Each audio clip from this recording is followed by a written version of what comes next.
Let's use a NetBeans Java project to illustrate the difference between using individual objects and using an array of objects. So I have a program here. The project is called Individual Mouse Objects. It has an MU frame and an MU panel in which we're going to draw objects. And the objects are from the mouse class. So if we take a look at the mouse class here on the screen, you'll see that each mouse object has 4 properties. Integers for where they're located on the screen, how far over and how far down from the upper left corner. A Boolean value which says whether the mouse is facing left or not. And then a color. Okay, we actually have 2 constructors. If you don't give a color value when you are making a new mouse, the default color for a mouse will be light gray. So we have a 2 integer constructor, and then we have a constructor where we specify 2 integers and a color, in which case the color parameter is stored as the starting value of the mouse color. And notice that by default, all mice are facing right to begin with. So it is not true that they are facing left. So we set the facing left property to false. Okay. Then we have a move forward method, which would change the value of over based on whether or not the mouse is facing right or left. And a turn around method, which would cause the mouse to not be facing left if it was facing left, and vice versa. And then a draw method. Okay, so you don't have to worry about the details of the draw method. But you notice that there are different, the mouse is drawn differently whether or not it is facing left. Okay, in the MU panel then, this is where we want to really take a look here. In the MU panel, we are going to have 3 separately declared mouse objects. Remember, when you're working with individual objects, there's 3 things to do that you need to do to work with them. You must declare the objects, as I have done here on line 14. And then we would instantiate them with values. Notice that each of these, I'm just specifying the numbers, so all these mice will be light gray. And then I'm also calling the turnaround method for Ratzo, so that Ratzo will be facing left instead of right. Okay. And then in my paint component, I have to ask each individual, this is the real problem with individual objects, is I have to ask each of them to draw themselves. And then to move the mice forward, I have to call the move forward method for each of the mice. And to turn them around, I have to say turn around to each of the mice. So it's okay if I have only 3 mice, but what if I wanted to have 100 or more mice? I'd have to have 100 turnarounds, I'd have to have 100 move forwards, 100 draws, etc. Okay, so this is no surprise to you, hopefully. If you run the MU frame, you'll see I have 3 mouse objects on the screen, and Ratzo is facing left, the other 2 are facing right. If I say move forward, the mice move forward. If I say turn around, they turn around. Okay. So in the MU frame, I have the action performed methods for these buttons. Okay, are calling the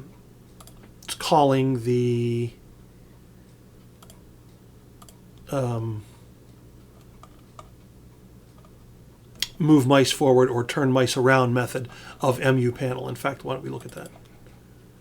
So you can see that, oops, let's go back here. If I double click here, see, calling the move mice forward method in MU panel and then asking MU panel to repaint. Or the turn around button is to turn the mice around, call that method in MU panel and then ask MU panel to repaint. Okay, so that is working with individual mouse objects. But what if we wanted to work with an array? Okay, well, I have basically the same program here.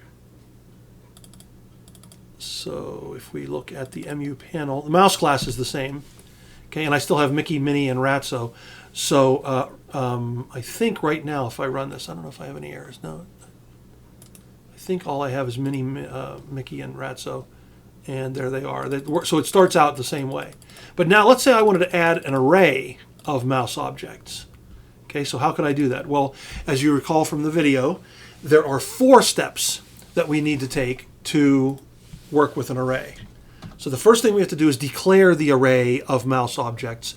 So this line 14 is a declaration of individual mouse objects.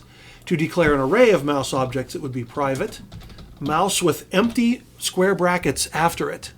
That's how the system knows I'm talking about an array of objects instead of an individual object. And then maybe I have to give the array a name, so I'll call it vermin. Okay? So that declares, line 16, I'm declaring an array of mouse objects. Now, in the constructor method, there are two steps, two instantiations. First of all, I have to instantiate the entire array, and that will give me, I'll establish the number of elements in the array. So if I say vermin, how do you instantiate anything? Look at line 29 here.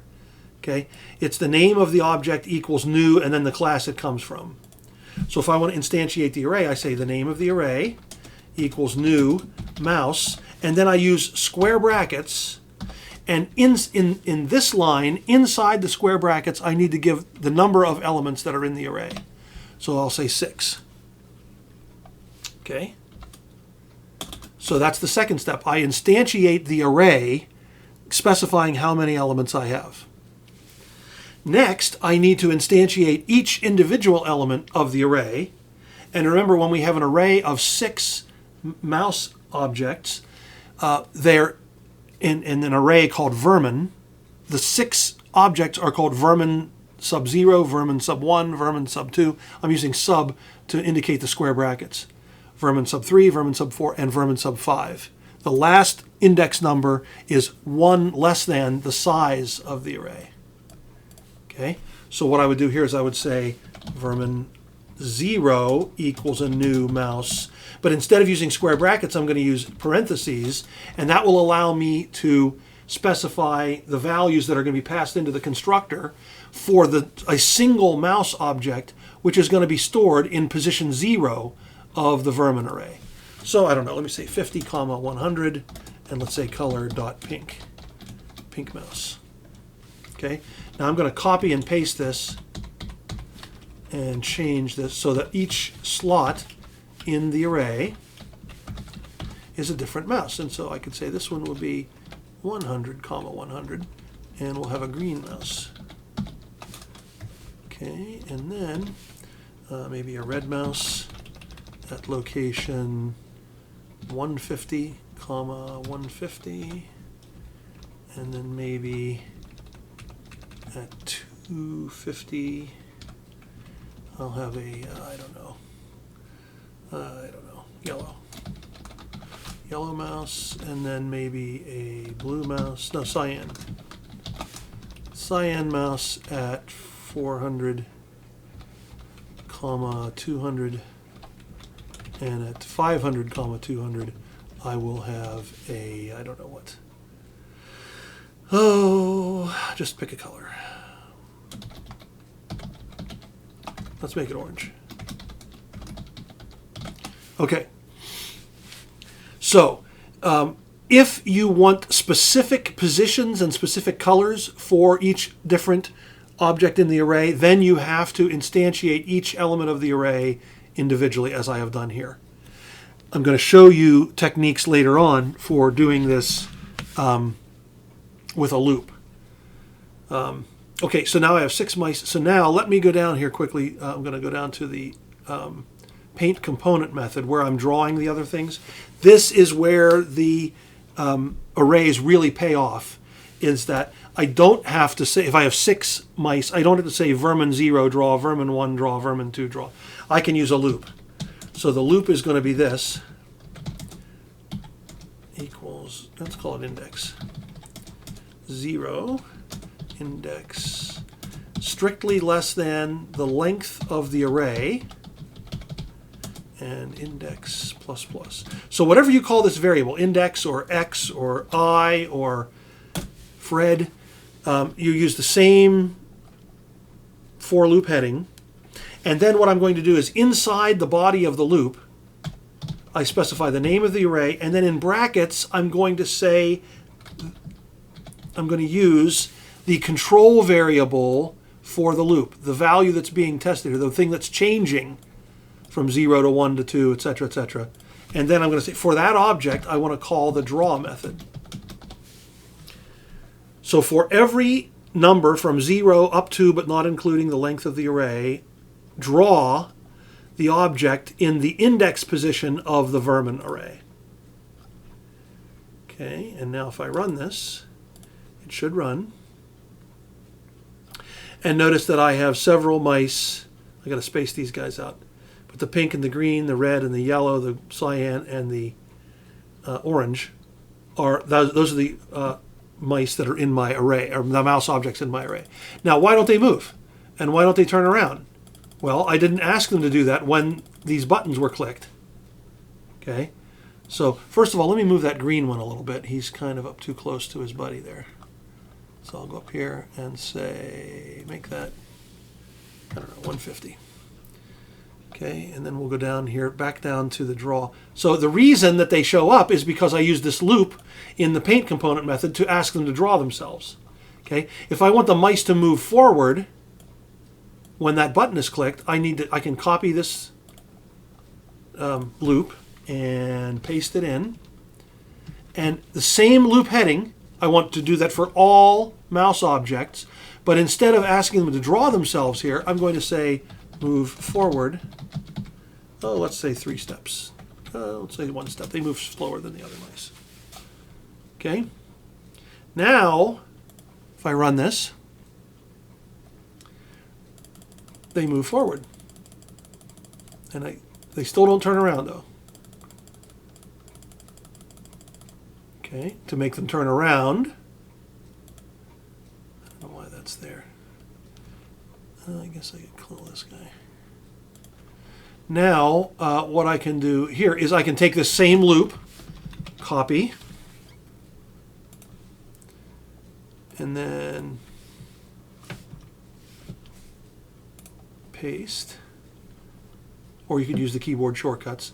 And in here, I would say turn around. And turn around has no value there, okay? And so now all the mice in the array move forward and they turn around.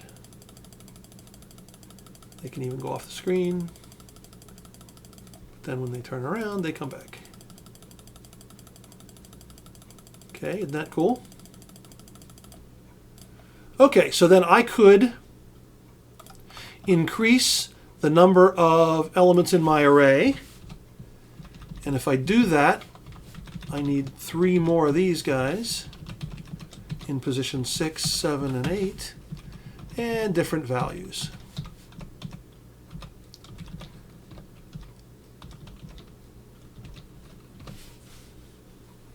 Okay. And now the nice thing is, now that I have 9 elements in my array, all the loops that I had down here will still work because vermin.length is now 9.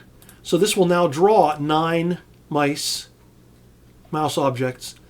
Look how many are not gray. 1, 2, 3, 4, 5, 6, 7, 8, 9. And they all move forward and they all turn around. Okay. So this idea of the loop here is huge. Okay, for drawing every element in the array or for doing something, processing every element of the array. Okay. The bad news is with this approach, we still have this each individual object being instantiated. Okay. There are 2 situations where we can use a shortcut and we can use a loop here. Okay. The first situation is if we have a formula that could be used to determine the position of the mouse objects on the screen. Okay, so what I could do is I could do something like this. Let's say I wanted them all to be lined up where they're the same distance from the left edge to begin with, and they are differing heights. Okay, so I could use a loop here. I could say for integer index equals 0, index less than the name of the array dot length, index plus plus Okay. And then in here, I could say vermin index equals a new mouse. Let's just leave it like this for now. Okay. Now, what would that do? If I run that, I should have 9 pink mice. Wait a minute, I only have 1. Why is that? Well, the reason I only have 1 pink mouse, I actually have 9 pink mice. They're right on top of one another. Because every one of the mice or mouse objects in this array is at location 50, 100. Okay? So that's why they're all right on top of one another.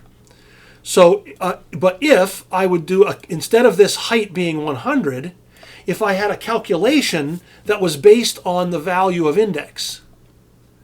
So what would happen if I said 15 times index plus 100? Okay, now that calculation will be different for every different value of index. So when index is 0, that'll be 100. When index is 1, that'll be 115. When index is 2, that'll be 130, etc. And now I have 9 pink mice. If you count the tails, there are 9 of them. 15 wasn't big enough, I guess, to space them out. So let's make it, would 25 be better?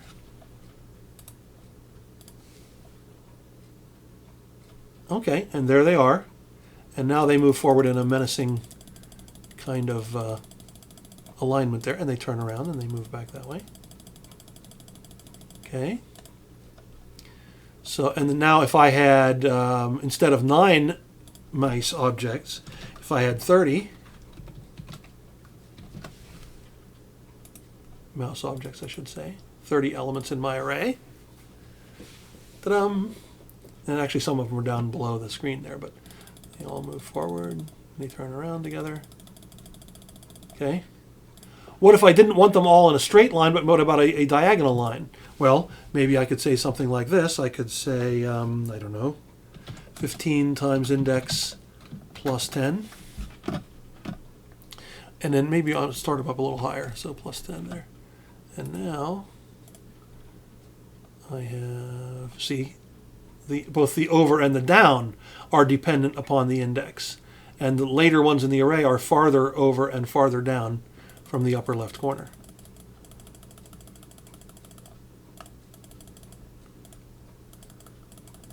There they go. Okay. Now, what if I wanted some of them to be pink and some of them to not be pink? Okay, well, inside here, I could test the value of index. If index is less than 10, then my mouse could be pink. Otherwise, I could make my mouse green.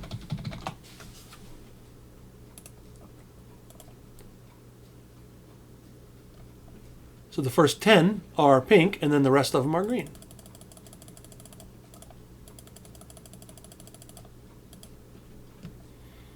Okay. What if I wanted every other one to be pink or green? Okay. Well, if the index is an odd, even number, then I might want them to be pink. If it's odd, I could have it be green. Well, to tell whether something's even or odd, what does even mean? It means it's evenly divisible by 2. And what does that mean? It means if you divide by 2, the remainder would be 0. So I could test to see what's the remainder if I divide index by 2. And if that is 0, then I want a pink mouse. If it's 1, I want a green mouse. So any number that you plug in here, divide by 2 and figure out what the remainder is, it's either 0 or 1.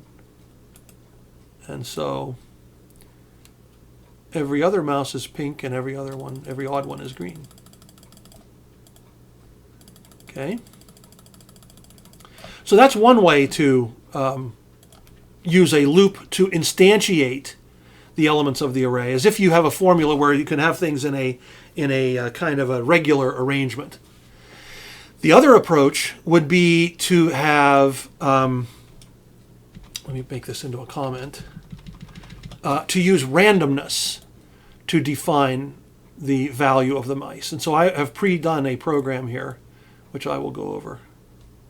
Okay, this code uses a built-in method in the Java math class called math.random. Math.random returns an unpredictable decimal value, double precision value between 0 and 1. Okay, so it's like a percentage. And so taking a look at this now, here is my instantiation of Vermin. Now notice my loop, I used num here instead of index. It's okay as long as I always use num here inside this loop. Okay, so notice I'm starting at 0, going up by 1, going as long as I'm strictly less than the length of the array. And then I'm going to instantiate this with a new mouse with the values x, y, and mouse color. So how do they get values? Well, up here, I'm going to define integer x to be the result of this expression. So if I take math.random, that's a percentage, a value between 0 and 1, like a decimal value, multiply by 601, okay? The smallest value that math.random can be is 0, so the smallest value that this could be would be 0. The biggest value math.random can be is 1, so that would be 601.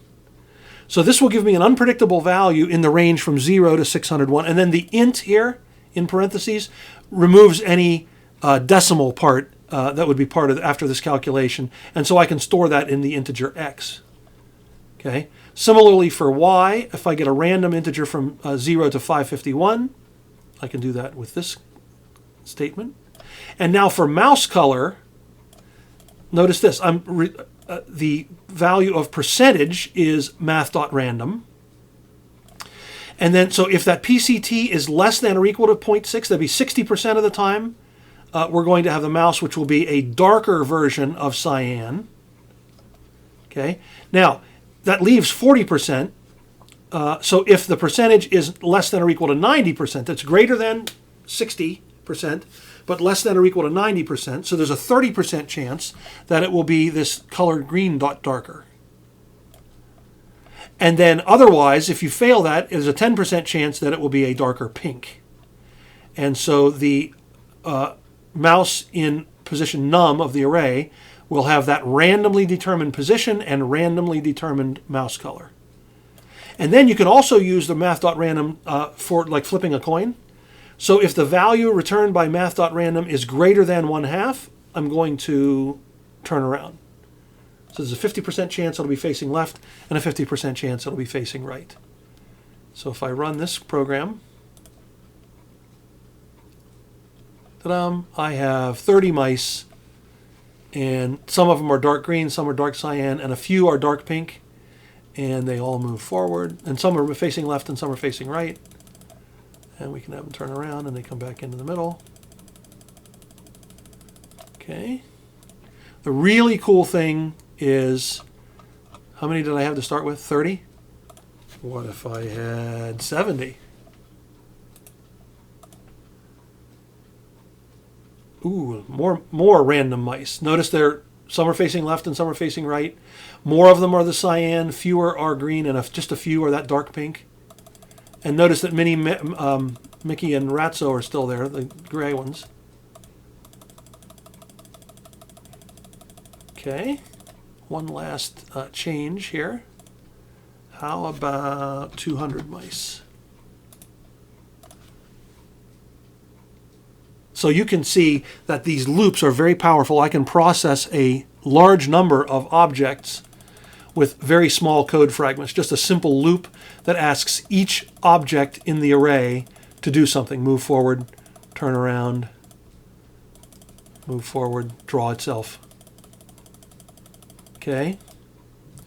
So very powerful idea, this arrays, and the idea of using a loop here to process, to do the same thing to every element of the array. If inside the loop, inside the square brackets, I use the name of the variable that is controlling or changing as I go through my for loop. Okay, hope you have fun. So you want to use that. That's the idea, and you'll be practicing that in Lab 8.